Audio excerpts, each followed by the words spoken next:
Hello, my name is Andy and I am the Village Idiot. I'm armed with a car and a GoPro and an unhealthy amount of time on my hands. I'm using that time to attempt to visit every civil parish in England. You're watching the Newark and Sherwood series, a district of 84 civil parishes right in the centre of Nottinghamshire. Come with me as we delve into one of them. Now, a few weeks ago within Newark and Sherwood, you saw the first of the Muskham twins. That was North Muskham. Today, I'm presenting you with its southern neighbour. This is South Muskham.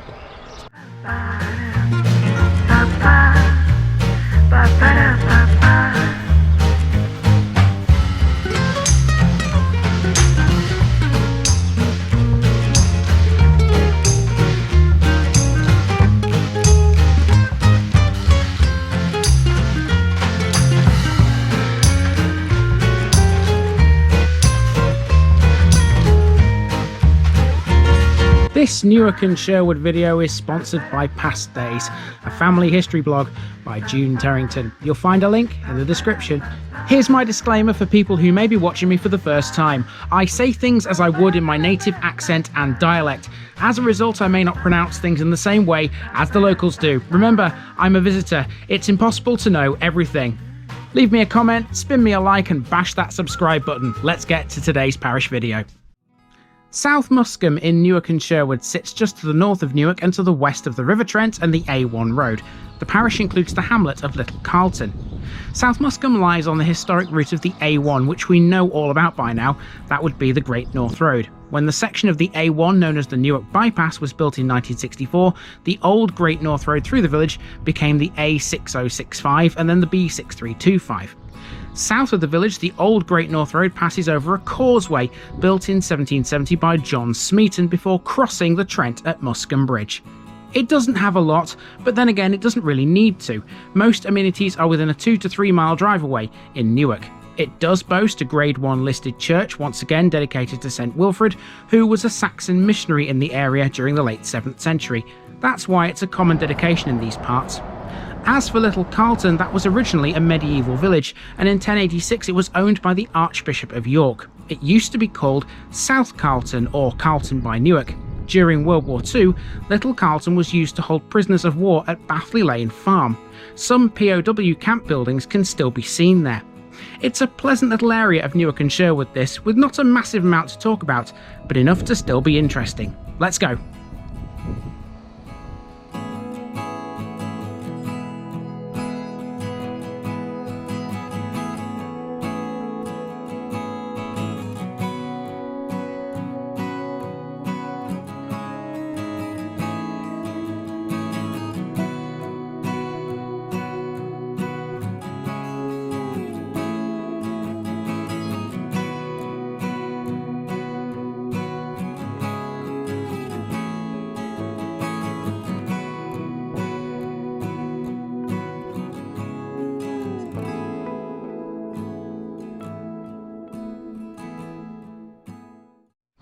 Here we are then in South Muskham, the southern counterpart to North Muskham, covered a few weeks ago. Like its larger northern neighbour, it sits on both the old Great North Road and the East Coast Main Line.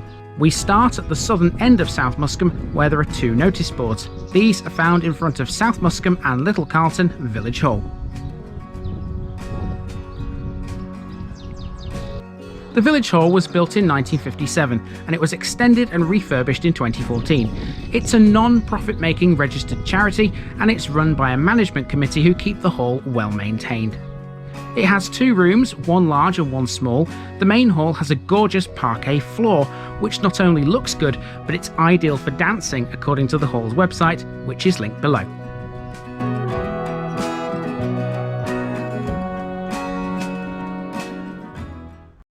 So you're going to get 2 Strava maps today. You're going to get one for South Muskham, which is where we are right now, and you'll also get one for Little Carlton as well, which is a linear village, but there is a footpath which links one end of the village to the other, so I can turn that into a circular route. Basically, the 2 settlements are 2 lovely little circles, and it's a pleasure to be here as well. They're so quiet, they're so peaceful, and that's what I love about this part of the country.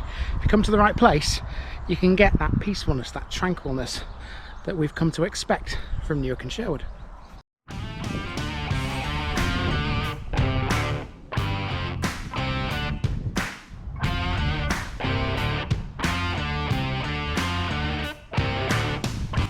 South Muskham has a few references to an old forge of some kind.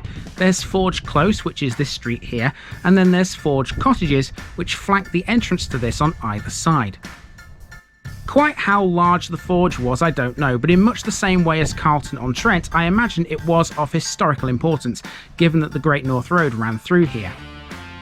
Also of historical importance in these parts is a Civil War sconce, a defensive work created by Royalist forces. It can be found at Muskham Bridge, and I've got a picture of it to show you later. Now, I'm not the world's biggest fan of gardening, certainly not. Anyone who knows me personally knows that if you come into the back garden of our house, you're basically going to see a bomb site when it comes to a garden. However, I do appreciate when people make the effort, and these two houses here certainly have made an effort in their garden. Look at the array of colour in this one, and it's matched by this one next door. Sterling effort, guys.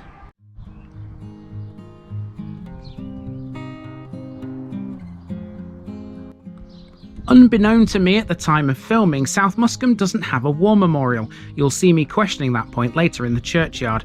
Here, though, is a flag supporting the armed forces. South Muskham does have a book exchange, though, located inside the old red phone box. It's always a joy to see these things, but it's been a long time since I saw one in Newark and Sherwood. Here's one of the many local village events that takes place on the regular. This advertises the Muskham Horticultural Society's Rose Show, which this year was on the 11th of June.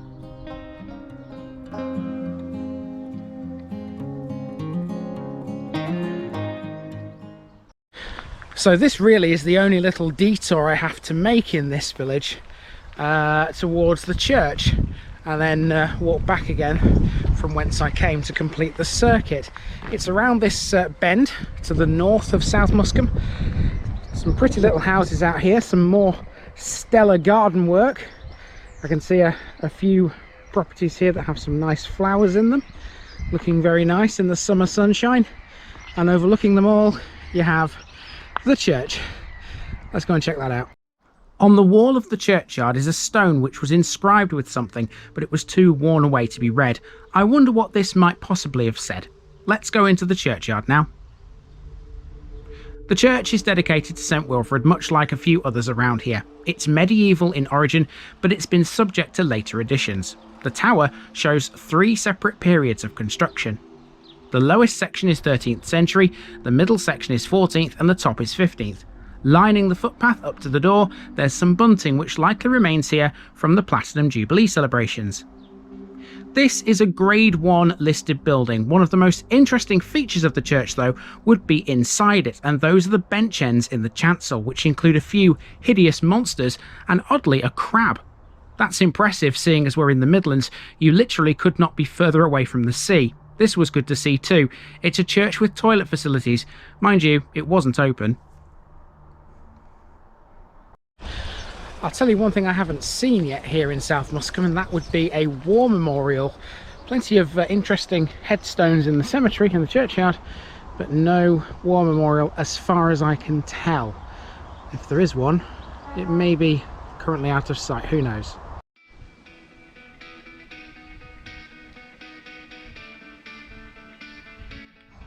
In 1874, Lord Middleton built an elementary school here that could hold 51 children. In 1912, the average attendance was only 27. You're looking at that old school right now. Now we've hit the old Great North Road where we find a bus stop. South Muskham is served by a few buses, the 37, 37A, 332, 333 and 335. That's a lot, but that's the beauty of it being on a main road. Now, South Muskham might not have any chain stores, but it does have this little row of businesses. One of them is the Muskham Pantry, which is primarily a butcher's, but it's also a general store. It also serves hot food as well, and that's not something you see very often. The Muskham Hair and Beauty Clinic is located above the Muskham Pantry, so you've got somewhere for a hairdo out here as well. How about this for a roundabout? 5-lane ends here.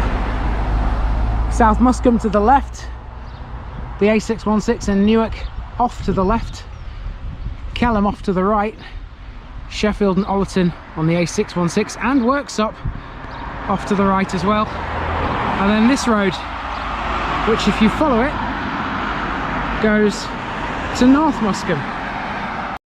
We're on the opposite side of Forge Close here, and in between that and the road is the only play area in the parish. This is the small but well kept Forge Close play area. Now, just before we wrap up the walk around South Muskham, we have a bench which was placed here for the millennium. You'll find this right on the roundabout where I stop for a little rest. So that's South Muskham. So now we need to go and see the other village in this parish, and that's Little Carlton. And to do that, I need to hop into the car, which is just round the corner, and drive for a short distance that way along the A616. So this is Little Carlton. In terms of walking, it's going to be about the same distance as I walked around South Muskham, but it's a much smaller place. There's not as many houses, it's not as built up, it's got a much more rural feel than South Muskham had to it. Let's see what it's got to offer.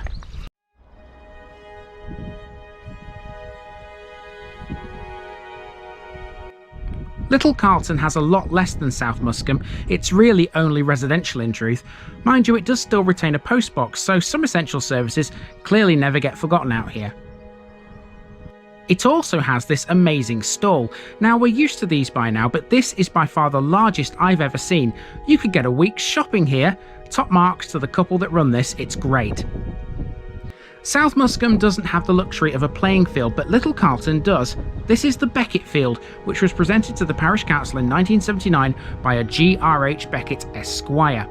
There's a plaque which commemorates that on the side of this lovely little pavilion. A hard-working band of volunteers gave the pavilion a well-needed coat of paint in August of 2020, and it looks fab.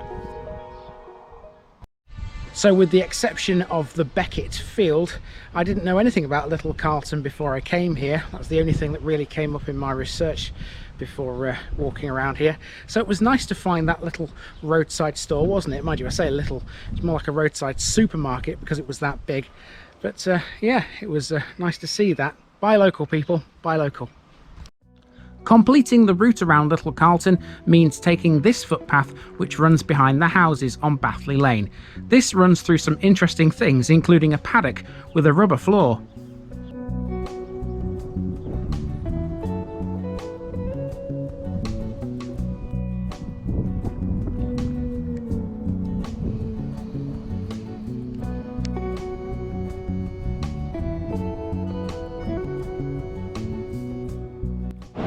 And with that, we're back to the A616. That's been a nice little walk around too. South Muskham and Little Carlton might not be massively well-known places, but I think they're worth visiting.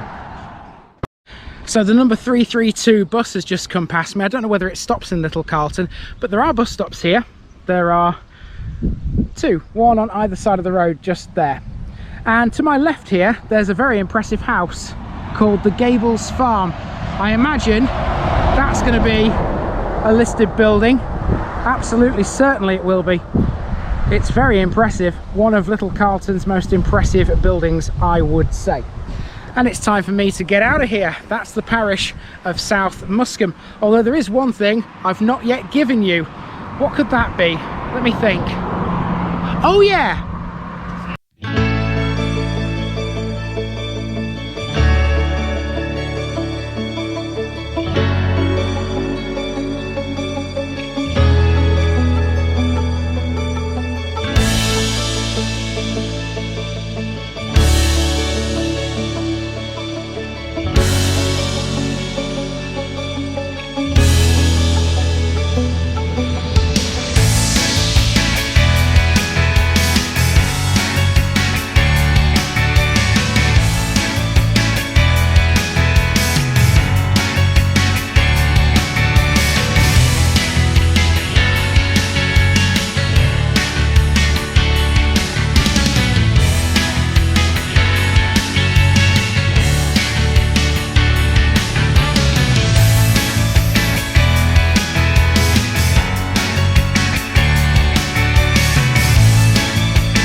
So it would appear the 332 doesn't stop here at this bus stop.